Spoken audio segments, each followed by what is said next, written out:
Hey everybody, and welcome back to another video here on my channel. So I know it's been a very long while since the last video I made, but college can sometimes take a lot out of your life, and I haven't really found the time to make as many videos as I've wanted to. But today, the fall season's kind of ending, and I thought it would be the perfect time when the weather is nice for one last time to be able to come out here and do this Mount Sugarloaf hike. So I'm out here in the Berkshire regions, and we're going to be hiking up Mount Sugarloaf. This mountain's got a lot of history, and it's a very common mountain out in this area, but I've managed to somehow never do it yet. So today's gonna be my first time, and I'm gonna bring you guys along with me. As well, I have my Nikon FE film camera. I just put some Ektar 100 film in there, so I'm gonna be taking some film photos as well. So yeah, come along on this journey and we'll see what it's like.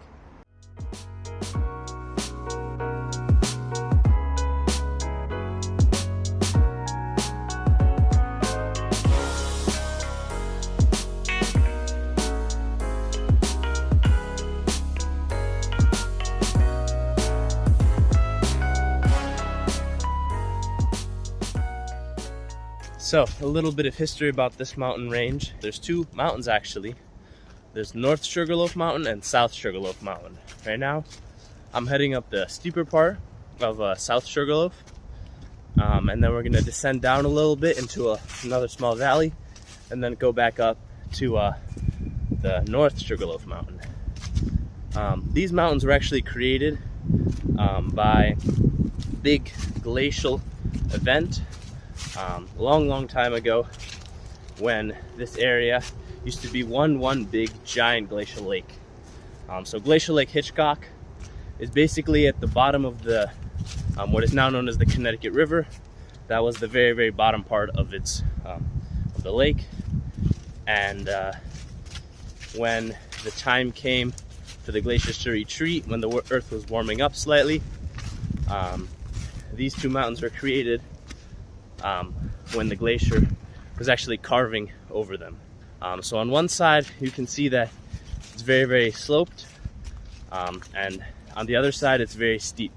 So you can tell that the glacier was moving in the direction of the slope, because as it was going over, it was slowly like smoothing out that part of the mountain, and then the other side where the ice was sticking to the rocks, it was managing to pull those rocks away, and that's why the other side is very steep.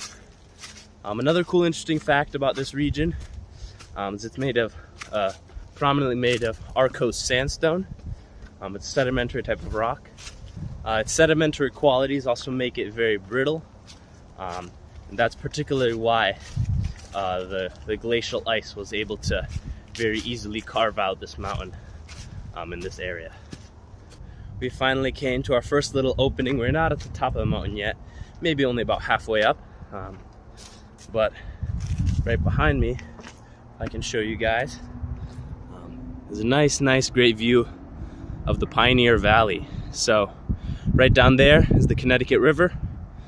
Further in the distance you have the University of Massachusetts Amherst. If you guys can see those buildings that are sticking up, those are the Southwest Towers and the W.E.B. Du Bois Library. And then further off in the distance behind it, you can see a nice little mountain range all the way back there. That is the Holyoke Range.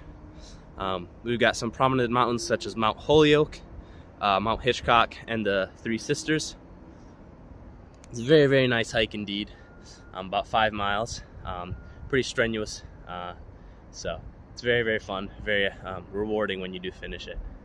And this here is an example of the Arkose sandstone. It's a little bit of a redder rock, and you can see the little clasts, little pieces of rock. It's kind of a combination of sedimentary and metamorphic. So a lot of sediments were piled on top of each other, or pressed down through a lot of tectonic forces. Yeah, and then in the end, because of that, it kind of metamorphosed into one big rock altogether. But we'll keep on going forward, and we'll get to the top soon enough.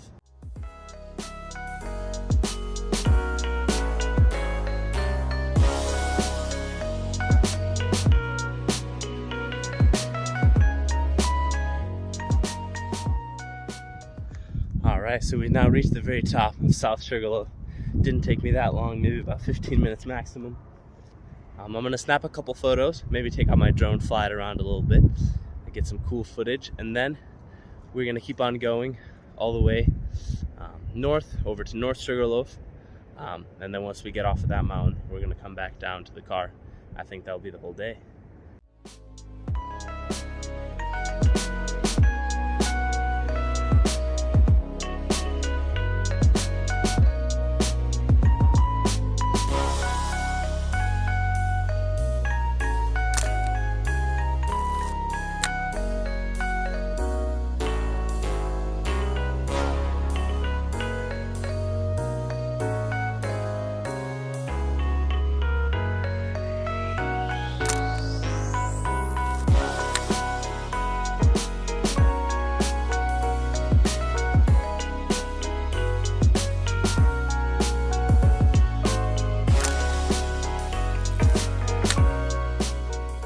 Now that I've taken a short little break here on the south mountain of Sugarloaf, we're gonna make our way over to the north mountain.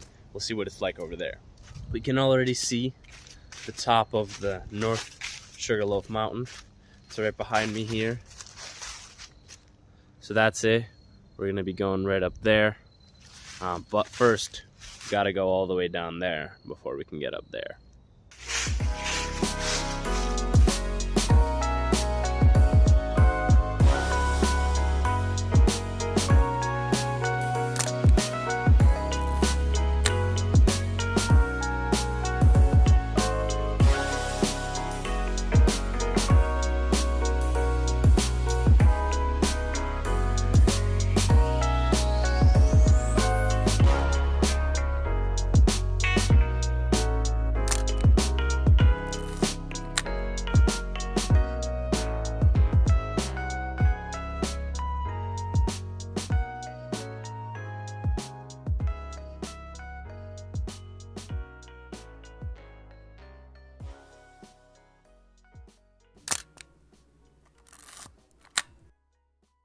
One downside of the immense popularity of Sugarloaf is that you do get parts where you're almost basically hiking on the road, which is kind of unfortunate. It kind of breaks like the feeling of going out into nature and actually doing a real hike.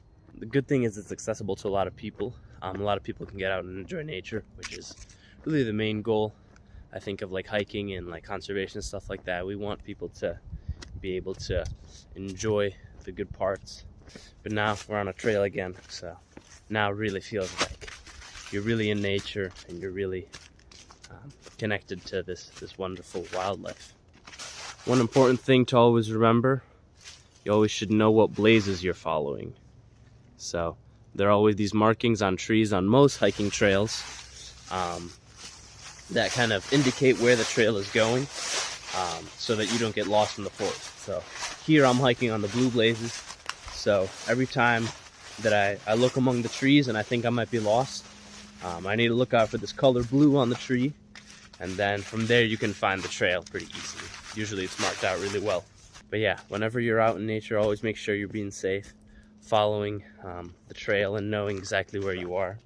It's also always good to have like a compass with you or something like that, just in case you don't know where you are. You can kind of use that to gauge the general direction of where you're supposed to be going, and it makes it just easier to navigate yourself in the woods.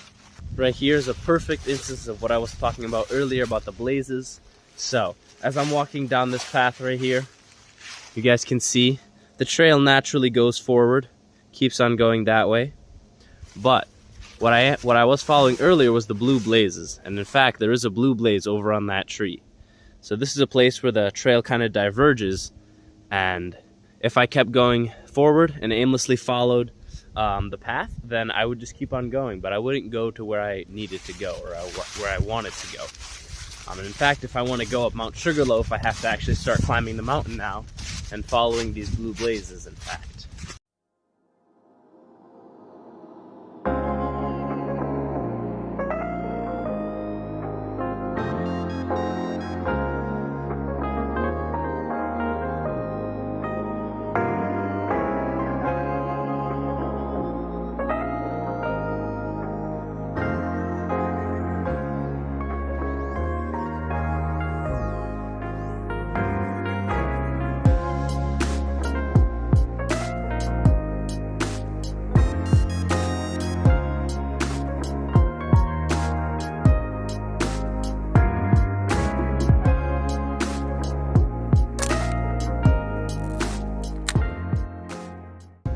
now we have reached the top of Mount Sugarloaf, and again we get a nice, great, beautiful view of the valley, similar to what we saw at South Sugarloaf. We can actually see that South Sugarloaf right in front of us, that little mound over there. That was the mountain we climbed earlier today. The reason I like hiking so much is just because it's almost, in my opinion, one of the best physical activities that you can do. It's really independent. You can really do it at your own pace. And even when things are hard, just like that section back there, it was pretty strenuous at times. But when you push through, you get up to the top, and you're greeted with such a great reward and a feeling of accomplishment. You really don't get that in many other physical activities. So whenever you guys get the chance, be sure to make it out to any of your local hiking trails. Even starting walking through like a nature park. That's still amazing hiking experience because you get to see all the different wildlife and stuff like that. You really get to be out in nature, and I don't know, it just really frees the mind up. So yeah, have a go at it, and I'll see you guys in the next video. Peace.